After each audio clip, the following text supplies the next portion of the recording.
Hello world, is Zilla, is Mr. Bring You the Scripture so you can see the bigger picture.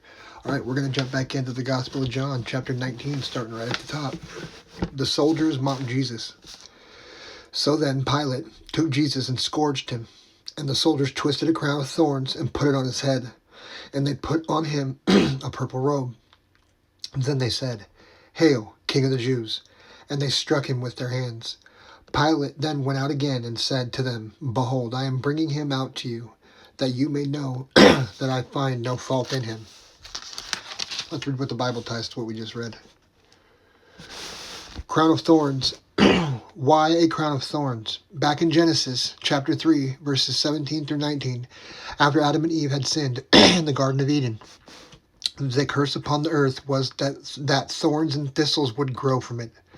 It is said that thorns are just blossoms that never came to fruition. So here, as Jesus was being tortured in order to redeem the earth from the power of sin and death, it is appropriate that the king would wear a crown of thorns as a symbol of stunted growth that resulted from sin.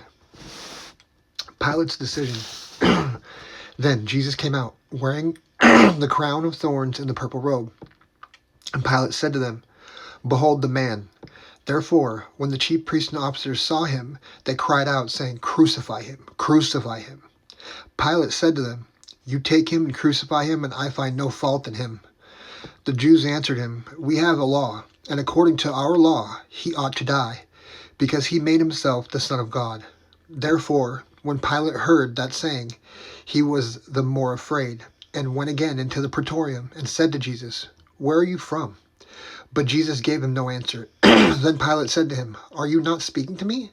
Do you not know that I have the power to crucify you and the power to release you?" Jesus answered, "You could have no power at all against me unless it had been given you from above.